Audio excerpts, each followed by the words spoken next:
സനാതനധർമ്മം എന്ന വാക്ക് ഇന്നത്തെ ഹിന്ദുത്വവാദികൾ ഉപയോഗിച്ച അർത്ഥത്തിലല്ല ശ്രീനാരായണ ഗുരു ഉപയോഗിച്ചത്.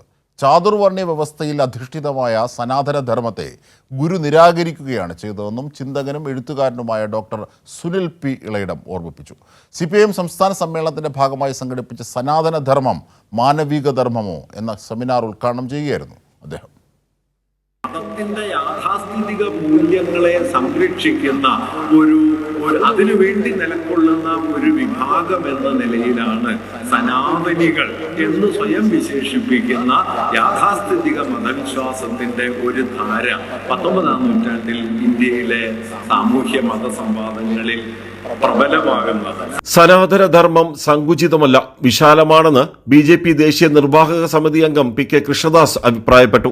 സനാതന മൂല്യങ്ങൾ ജീവിതത്തിൽ പകർത്തണം. അതിനെന്തെങ്കിലും ജീർണതയും അപജയങ്ങളും ഉണ്ടെങ്കിൽ പരിഹരിച്ച് മുന്നോട്ട് പോകണമെന്നും കൃഷ്ണദാസ് പറഞ്ഞു.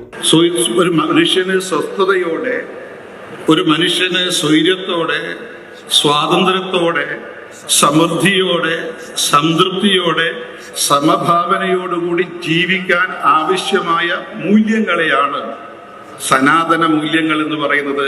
സ്ത്രീകൾ ഇപ്പോൾ അനുഭവിക്കുന്ന സ്വാതന്ത്ര്യം സനാതനധർമ്മം തന്നതല്ല, പോരാട്ടത്തിലൂടെ നേടിയതാണെന്ന് എഴുത്തുകാരി തനൂജ S ഭട്ടതിരി അഭിപ്രായപ്പെട്ടു.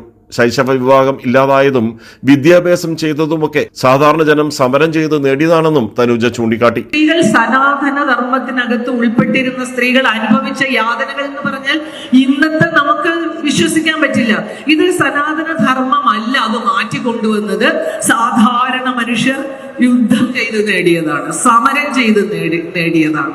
സാധാരണ ജനസമൂഹത്തെക്കുറിച്ചോ അവന്റെ ആവശ്യകതകളെക്കുറിച്ചോ ഒരു വരി പോലും പറഞ്ഞിട്ടില്ലാത്ത ഗ്രന്ഥങ്ങൾ ഉദ്ധരിച്ചാണ് ഇക്കൂട്ടർ സനാതനധർമ്മം സർവ്വവ്യാപിയാണെന്ന് വാദിക്കുന്നതെന്ന് സെമിനാറിൽ മോഡറേറ്ററായിരുന്ന അധ്യാപകനും ഗവേഷകനുമായ ഡോക്ടർ TS ശ്യാംകുമാർ പറഞ്ഞു.